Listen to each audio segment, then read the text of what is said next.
Азыр могу сабакты видеону пауза кылып, улам жазып кетсеңиз, иншалла видеонун акырына чейин сиз тамгаларды толук жаттап бүтөсүз. Жөн эле көрүп койсоңуз, көрүп койгон жериңизде калып кетет. Ошон үчүн биринчи тетрадь, ручка алыңыз дагы ар бир бул жакта көрсөтүлүп аткан тамганы, анын образын жаза кетиңиз. Иншалла бир ашып кетсе бир 15-20 мүнөттүк видеодо сиз араб тамгаларын полный жаттап чыгасыз. Анда биринчи жазыңыз алиф деп жаздыңыз дагы жанына аса таяк деп коюңуз. Экинчиси 60 атам не кылды?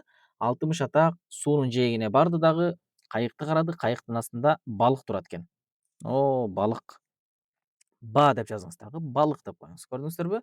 Бул ошо кайыкка окшош, кайыктын астындагы балыкка окшош. Бир эле чекити бар, бир эле балык бар. Эми сиз эмне кылбайсыз? Бул бааны тага, сага, нунга алмаштырып кыйналбайсыз. Анткени нун менен бааны алмаштырып алсам десеңиз, балык эч качан кайыктын үстүндө болбойт да, балык кайыктын астында болот. Ба бул балык болдубу? Демек, ал кайыктын астында болот экен, астындагы чекит болот экен деп түшүнүңүз. Андан кийин 60 ата курсак ачып табакка 2 алманы салды. Анау тааны табак деп элестетиңиз дагы, үстүндө 2 чекитин 2 алма деп элестетиңиз. Жазыңыз табак, та тамгасы деп туруп, анан арабчасын жазып коюңуз. Же болбосо биринчи та деңиз дагы, анан кийин сызык коюп туруп, табак деп коюңуз. Андан кийинкиси ста тамгасы.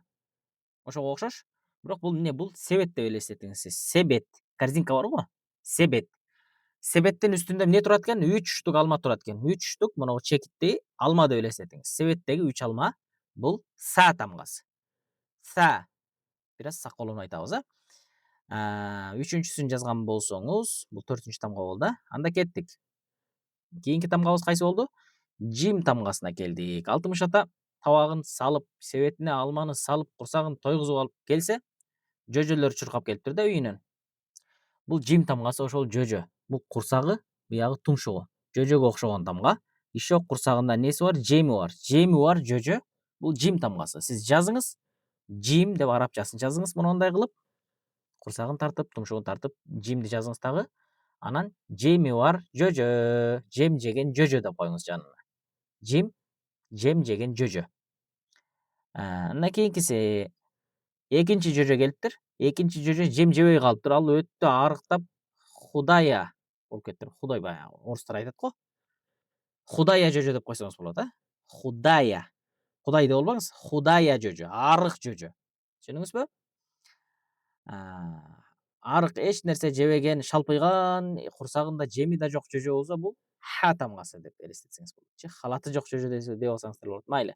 Ха тамгасы, халатсыз жөжө деп койсоңуз дагы болот. Андан кийинкиси хо тамгасына келдик. Хо тамгасы бул эмнеге окшош? Бул деле жөжөгө окшош болчу. Бирок бунун айырмасы жем жеген жөжө эмес, бул особый жөжө экен. Чокусунда чекити бар экен, чокусунда таажысы бар. Бул хан жөжө экен да. Демек жазыңыз хо деп арабчасын жазыңыз, кыргызчасын жазыңыз жанына. Анан хан жөжө деп жазып коюңуз тетрадка. Жазып бүттүңүзбү? Анда видеону паузадан кой бересиз дагы. Андан кийинки тамгага өтөсүз. Кийинки тамгага пауза кыласыз дагы жазасыз. Не деп жазасыз? 60 ата баягы жөжөлөрүн карап чарчаптыр дагы, анан далысын бүгүп отуруп калат экен да. Бул далысын бүккөн аксакалга окшогон тамга, далысы бүгүлгөн кишиге окшош тамга. Бул тамганын аты эмне? Дал тамгасы. Дал деп жазыңыз дагы. Далысы бүгүлгөн деп. Бүгүлгөн далы деп коюңузчу. Дал тамгасы бул эмне? Далы болду, далы. Спина барго? Ошол. Андан кийинкиси ошол далысын бүгүп отурса, үстүнө бир ары келип алыптыр да, заңылдап тынчын алыптыр да. Заңылдаган ары. Заңылдаган ары бул зал тамгасы. Заңылдаган ары зал тамгасы. Эстеп калыңыз. Далысын бүгүп отурган аксакалдын үстүндө заңылдаган бир ары келип алса, бул зал тамгасы болот экен. Жазып коюңуз. Зал деп жазыңыз дагы, сызыкча коюп туруп, заңылдак ары деп коюңуз. Андан кийинки тамгага кеттик. Кийинки тамга асмандан радуга чыгыптыр. Арызыны учуруп эптеп асманда караса, асманда радуга чыгыптыр. Радуга бул ро тамгасы. Мындай ири тамга. Көрдүңүзбү? Радугага окшогон ири тамга. Бул далысы бүгүлгөнгө окшобойт да, көрдүңүзбү? Бул радугага окшош. Мындай ийилет да. Бул тамганын аты ро болду. Ро деп жазыңыз дагы, жанына радуга деп коюңуз. Анан радуганын үстүндө зыңылдаған бир чымын же чиркей келип алыптыр да. Зыңылдаган чымын бул за тамгасы. Радуганын үстүндөгү зыңылдаган чымын за тамгасы. Демек заны жазыңыз, за деп жазыңыз дагы жанына зыңылдаган чымын деп коюңуз. Андан кийинкиси син тамгасы. Син тамгасы бул эмне болду? Син тамгасы бул суу толкундады. Жанагы суунун жээгине келди эле го кайыкты көргөнүч. Ошол суу толкундап кетиптир дагы. Суунун толкундары син тамгасын пайда кылыптыр. Суунун толкундарына окшош көрдүңүзбү? Мындай болуп турат да. Суунун толкундарына окшогон тамганын аты бул син болду. Демек муну сотко, анан дотко алмаштырып башыңыз айланбайт деп ойлойбуз иншалла эми. Синдин айырмасын билип алдыңыз да. Бул таптаза суунун толкундары экен. Бул кичинекей толкун болуп кетип, биягы чоң толкун болуп кетет экен да. Суу толкундары син. Син деп жазыңыз дагы, суу толкундары деп коюңуз. Андан кийинкиси шин тамгасы. Толкундан кийин не пайда болду? Шариктер пайда болду. Баягы суу толкугандан кийин үстүндө бурк деген шариктер пайда болот. Ошондой шариктерден 3 пайда болуптур да. Ошондой шариктер пайда болуп калса, бул не болуп калат экен? Бул шин тамгасы болуп калат экен. Демек шин деп жазыңыз дагы, шариктер деп коюңуз. Шариги бар толкун болуп калды да булчу уже. Синдин үстүнө, суу толкундарынын үстүнө шариктер пайда болуп калса, бул шин тамгасы болуп калат экен. Шарик деп жазып койсоңуз, иншалла эсиңизде калат. Андан кийинкиси суу толкундап бүттү, эми суусадым деп туруп сузгучту алат экен дагы, суудан алат экен. Ошол сузгуч бул сот тамгасы. Көрдүңүзбү? Бул жагы сузгучтун этеги десеңиз болот. Бул жагы сузгучтун кармагычы. Сот деп жазыңыз дагы, сузгуч деп жазып коюңуз, Сот, сузгуч. Андан кийинкиси сузгучту сузуп алса эле, сузгуч менен кошо данек чыгыптыр да. Бул моточканы сиз данек деп элестетиңиз. Сузгучтун үстүндө данек турат. Бул данек келип калса, бул не болуп калат экен? Бул дот тамгасы болуп калат экен. Алтымыш ата суу менен сууну сууса, данек кошо сузулуп чыккан. Бул дот тамгасы. Демек сиз жазыңыз, дот деп жазыңыз дагы, жанына данек деп жазып коюңуз. Бул тамгалардын махраждарына биз башка видеолордо дагы токтолгонбуз. Иншалла дагы видео чыгарып калсак, дагы токтолобуз. Азыр бул видеонун негизги максаты сиздерге башыңыздарды айландырбай турган кылып тамгаларды жаттатып коюу. Ошондуктан кээ бир махраждарга токтолбой калсак, кыжалат болбоңуздар. Мына тамганы туура эмес айтып койду го устаз, астагфирулла дебеңиздер. Анда кеттик. Андан кийинки тамга бул тоо тамгасы. Урматтуу биздин көрүүчүлөр, тоо тамгасы. Тоо тамгасы бул эмнеге окшош? Бул тоо тамгасы тоонун үстүндө сайылган таякка окшош. Же тоонун үстүндө сайылган тактайга окшош, Тоо, анан тактай сайылып турат экен да. Бул тоо тамгасы. Эсиңизге сактап калдыңыз образы иншалла. Эми тоону сотко, дотко алмаштырып албасаңыз керек. Себеби биз ар бир тамганы өзүнүн бир аталышына жакын аталыш менен не кылып атабыз? Образ менен түшүндүрүп кетип атабыз. Мисалы үчүн ба балык деп атабыз, ха халаты жок жөжө деп атабыз, жем жеген жөжө деп атабыз. Эми сиз тоо десе бул фа дебеңиз да. Фонарик дебеңиз. Анткени фонарикке т келбейт да, фонарикке ф келет. Ал өзүнүн местоси бар анычы. Тоонуку демек тоодогу тактай деп коюңуз дагы. Тоо тамгасы тоодогу тактайга окшош экен. Бул тоо тамгасы болот экен. Жанына тоодогу тактай деп жазып коюңуз. Андан кийин ошол тактайдын жанында мындай ана кичинекей чекит келип калат. Чекитти сиз зонтик деп элестетиңиз дагы. Зо деп жазып туруп, жанына зонтик деп коюңуз. Зо бул зонтик. Анан алтымыш ата тоону көрүп, зонтикти көрүп эле мынтип караса, кеч кирип кетиптир. Кечинде асманда ай чыгыптыр да. Ошо айга окшогон тамга бар. Бул тамганын аты эмне? Бул айын тамгасы. Бир ай, эки ай. Ай эки жолу жаңырып калыптыр да кысасы. Же бир жаңырган айдын жанында экинчи ай пайда болуптур дейбизби? Иши айга окшош тамга булчу. Бул айга окшогон тамганын аты айын деген тамга. Айын. Эми кыргызчасын айын деп жазып туруңуз, себеби кийинки сабактарда бул махраждарына кеңири токтолосуз. Айын деп тамакты кандай кылып кысасыз, кандай кылып окшогон сыяктуу кылып айтасызбы, бүт полный түшүндүрүлүп берилет. Айын деп жазыңыз дагы, арабчасын окшоштуруңуз эптеп, анан жанына ай деп жазып коюңуз. Жаңырган ай. Ошол жаңырган айдын үстүндө бир чекит пайда болот да, мындайчы көрдүңүзбү? Бул чекитти сиз галактика деп элестетиңиз дагы. Гоин деп жазыңыз дагы, жанына галактика деп коюңуз. Галактика деп окусаңыз дагы жакшыраак болот, галактика. Андан кийин алтымыш ата эмне кылыптыр? Сандыгын аңтарып атып, ичинен Аладдиндин лампасын таап алыптыр. Аладдиндин фонарын таап алыптыр, а. Алтымыш ата Аладдинден калган эски фонарын алып чыкты. Бул фа тамгасы. Фонардын чырактын формасы үстүндөгү жарыгы чекити көрдүңүзбү? Бул фонар. Аягы жомоктордон көргөн фонар ушулдай эски чырактар. Фа тамгасы демек бул эмнеге окшош экен? Бул фага окшош экен. Фонарга окшош экен. Фа деп жазыңыз дагы жанына фонар деп коюңуз. Андан кийинкиси бул коф тамгасына келдик. Коф тамгасы эмнеге окшош? Коф тамгасы бул кружкага окшош. Кружканын үстүндө эки кант түшүп баратат экен да, канттан салыптыр. Могу эки точкасы эки кант. Демек коф деп жазыңыз дагы кружкадагы кант деп коюңуз. Же канты бар кружка деп коюңуз боло берет. Канты бар кружка десеңиз дагы болот, а. Андан кийинкиси биз каф тамгасына келдик. Каф тамгасы бул эмне экен? Кеңгуру суркап жүрөт экен. Эшикте кеңгуру секирип келди. Бул каф тамгасы. Кеңгурунун отурган формасы көрдүңүзбү? Мында ичинде баласы бар. Эми муну сиз иншалла ламга алмаштырбайсыз.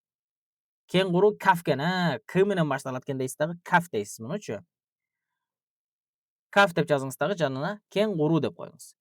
Андан кийинкиси бул кайсыл тамга болду? Андан кийинкиси бул лам тамгасы болду.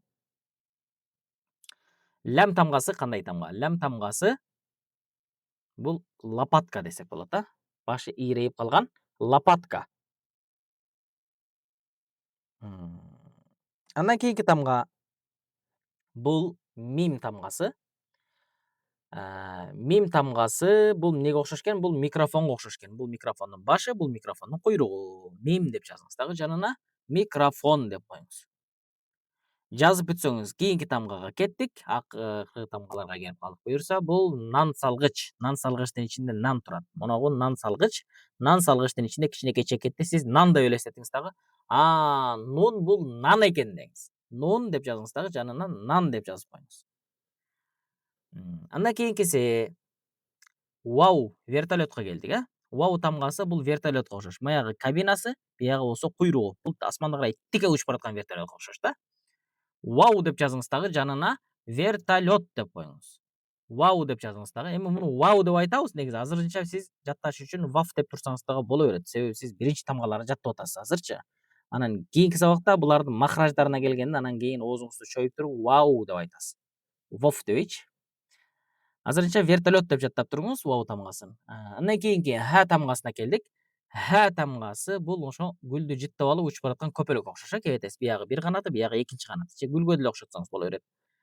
Гүлдү жыттап учуп бараткан көпөлөк кантип учуп баратат экен? Ха деп алып учуп баратат экен да. Ха деп мындай рахат алып учуп бараткан көпөлөк экен. Гүл жыттаган көпөлөк деп коюңуз жанына. Ха деп туруп гүл жыттаган көпөлөк. Гүл жыттагандан кийинки бул эмоция ха деген бир эмоциясын чыгарып кетип атат да. Ошо эмоцияны элестетип анан кийин сиз дагы тамганын атын неметип калыңыз. Анан көпөлөк деп анан каф деп албаңыз муну. Андан кийинкиси көлчөктү караса, көлмөнү караса бир аккуу келип калыптыр. Аккуу келип туруп йогага кирип кетиптир. Уктап калыптыр, көрдүңүзбү? Бул аккууга окшош да. Эки буту, бул башы, бул денеси. Йогадагы аккуу. Я тамгасы деп жазыңыз дагы. Йогадагы аккуу деп коюңуз. Ушун менен бизде эмне бүттү? Тамгалардын образдары бүттү. Ар кимисин ар кандай нерсеге окшоштуруп алдык бир сыйра. Эми муну эсибизде дагы бекемирээк сакталышы үчүн муну жомок кылып айтып берейин сиздерге. Ошол жомокту дагы жаттап алыңыздар. Неберелериңизге, балдарыңызга бул жомокторду айтып берсеңиз да болот. Аларга дагы мындай может тамгаларды жаттап калышат дегендей. Алтымыш ата эртең менен чыгып, аса таягын алып сууну көздөй жөнөптүр. Аса таягы бул алиф тамгасы экен, суунун жээгине барсак кайык турат экен, кайыктын астында балык турат экен. Бул бә тамгасы дедик. Анан курсак ачып табакты алыптыр дагы, табактын ичине эки алманы салыптыр. Бул та тамгасы болду. Анан себетти алып, себеттин ичине 3 алма салыптыр. Бул са тамгасы болуптур. Анан жөжөлөрү чуркап келиптир курсак ачыпчы. Жөжөлөрү чуркап келиптир дагы, бир жөжөсү жемге тоюп алган экен. Бул жемге тойгон жөжө бул жим тамгасы экен. Экинчи худая жөжө, арык жөжө чуркап келиптир. Бул худая жөжөсү, арык жөжөсү бул ха тамгасы экен, Анан үчүнчү жөжө келиптир. Бул өзүнчө эле тажысы бар жөжө экен да. Бул хан жөжө экен деп коелу, Буларды кантип тойгузам деп анан алтымышта далысын бүгүп отуруп калыптыр. Мынтипчи. Далысын бүгүп отурса бул дал тамгасы болуп калат экен да. Далысын бүгүп отурса эле үстүнөн заңылдаган бир ары келип алыптыр. Бул зал тамгасы болуп калат экен. Анан жамгыр жаап, асманда радуга пайда болуптур. Радуга бул ро тамгасы болуп калат экен. Анан радугадан кийин чымындар учуп баштаптыр, зыңылдапчы. Бул радуганын үстүндө учуп бараткан чымын бул за тамгасы болуп калат экен. Анан жамгыр жаагандан кийин шамал болуп, анан суу толкундап баштаптыр. Бул суунун толкундары бул син тамгасы болот экен. Син тамгасы. Суу толкундагандан кийин суунун үстүндө шариктер пайда болот экен. Бул шариктер шин тамгасы болот экен. Анан кой мен суудан ичейин деп туруп, сузгучун алып туруп суудан сузуптур. Бул сузгучу болсо сот тамгасына окшоп калыптыр. Көрдүңүзбү? Биягы сабы, биягы болсо эмнеси болуп калды? Башы болуп калды. Анан суудан сузса эле суу менен кошо эмне пайда болду? Данек пайда болду. Бул точкасын данек деп элестетиңиз дагы, бул дот тамгасы болуп калды. Анан эмне болду? Анан тоо тарапта караптыр, тоону караса, тоонун жанында тактай сайылып турат экен да, тоонун үстүндөчү. Тоонун үстүндөгү тактай. Бул тоо тамгасы болуп калды. Тактайдын жанын караса эле бир точка турат экен. Точканы жакындатса бул зонтик экен да. Тактайдын жанындагы, тоонун жанындагы зонтик бул зо тамгасы болуп калды. Анан кеч кирип кетти. Кеч кирип кетип асманда караса ай чыгыптыр. Бул айын тамгасына окшоп калыптыр да. Айдын үстүн жакшылап караса эле галактика турат экен өзүнчө бирчи. Бул галактика бул коюн тамгасы болуп калыптыр. Анан кой кеч кирди фонарды жагайын деп туруп фонардын алып чыгыптыр, Аладдиндин чырагына окшогон. Ал фонары болсо фа тамгасына окшоп калыптыр. Анан чай ичейин деп туруп кружканы алып канттан салайын десе, анысы коф тамгасына окшоп калыптыр, көрдүңүзбү? Анан эшикти карасак бир кеңгурулар секирип келатыптыр. Бул кеңгурусу болсо каф тамгасына окшоп калыптыр. Анан кеңгурунун жанында күрөгү лопаткасы жаткан экен, лопаткасынын башы ийрейип калыптыр. Ийрейген лопаткасы бул лям тамгасына окшоп калыптыр. Анан кой микрофонду алып бир кыйкырып коеюн дептир дагы. Микрофонду алса бул эмне? Мим тамгасына окшоп калыптыр. Анан микрофонду коюп, анан нандан жейин деп нан салгычты караса бир нан калыптыр. Бул жалгыз калган бир нан бул нун тамгасына окшоп калыптыр да. Бир нанын жеп, анан асманда караса, асманда вертолет учуп баратат экен. Бул вертолет вау тамгасына окшоп калыптыр. Анан эмне кылыптыр? Анан мынтип кородогу гүлдөрүн караптыр. Гүлдөрүн караса, гүлүндө бир көпөлөк конуп турат экен. Көпөлөк учуп кетиптир дагы. Гүлүнөн жыттаган боюнча ха деп рахат алып учуп баратат экен да. Бул ха деп учуп бараткан көпөлөк бул ха тамгасына окшоп калыптыр. Анан кеч кирип аккуудагы уктайын деп йогага батып кетиптир өзүнчөчү, медитацияга. Бул йогадагы аккусу болсо я тамгасына окшоп калыптыр. Ошентип эмне болду? Араб тамгаларынын жомогу бүттү. Эми эмне кылыш керек? Эми ар бир тамганын өзүнүн окшоштугу боюнча сиздер тетрадка жазган неме боюнча бир сыйра кайталап чыгышыңыздар керек. Мисалы үчүн алиф аса таяк, ба балык, кайык астындагы балык, та табактагы 2 алма, са себеттеги 3 алма, жим жем жеген жожо, ха худая жожо, арык жожо, хо хан жожо, тажичана, дал далысын бүккөн ата, зал заңылдаган ары, ро радуга, за радугадагы зыңылдаган чымын, син болсо суунун толкундары, шин болсо толкундагы шариктер, сот болсо сузгуч, чөмүч дот болсо сузгучтун үстүндөгү данек, тоо болсо тоодо сайылган тактай болду, зо болсо тоодогу эмне болду? Зонтик болуп калды мынабу. Айын болсо бул ай болуп калды, коюн болсо ошол айындын үстүндөгү галактика болуп калды. Фа болсо эски фонар болуп калды, фа тамгасы. Коф болсо кружканын үстүндө 2 кант болуп калды.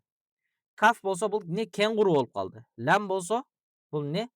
Лям болсо бул лопатка болуп калды. Мим болсо бул микрофон болуп калды. Нун нан салгычтагы жалгыз нан экен да, бир штук нан экен бул. Үстүндөгү точка нан. Бул нан салгыч. Вау болсо бул вертолетко окшоп калыптыр. Биягы кабинасы, биягы куйругу. Ха болсо бул көпөлөк. Ха деп гүлдөн жыттап алып, учуп кетип бараткан көпөлөккө окшош экен. Я болсо бул йогадагы аккууга окшош экен. Болду.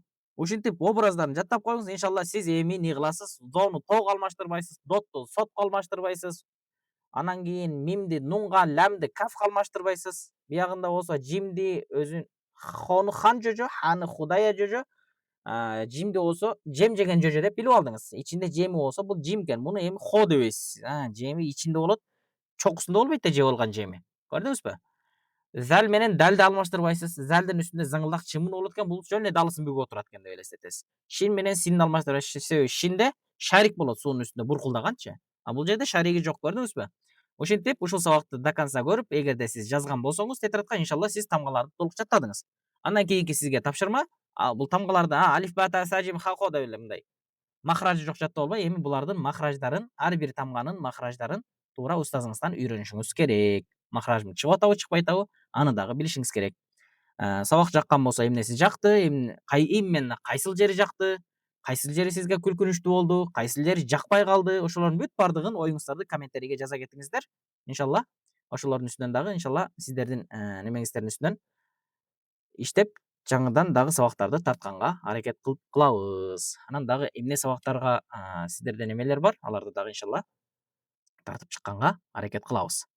Урматтуу Илим Мурас каналынын катталуучулары, эгерде сиз видеону көрүп эле ошо боюнча токтотуп койбой, дагы да улантып устаздан же устазадан сабак алам десеңиз, анда Илим Мурас окуу борборуна катталсаңыз болот. Айымдар үчүн өзүнчө группалар, эркектер үчүн өзүнчө группалар белгиленет. 0дөн баштап 1 айдын айланасында Куранга түшкөнгө мүмкүнчүлүк болот иншалла. Бардык катталуу үчүн ссылкаларды жана байланыштарды ушул видеонун астында коюп коебуз. Инстаграмга же болбосо WhatsAppка жазсаңыз болот. Анда бүгүнкү сабагыбыз бүттү. Ассаламу алейкум ва рахматуллахи ва баракатух.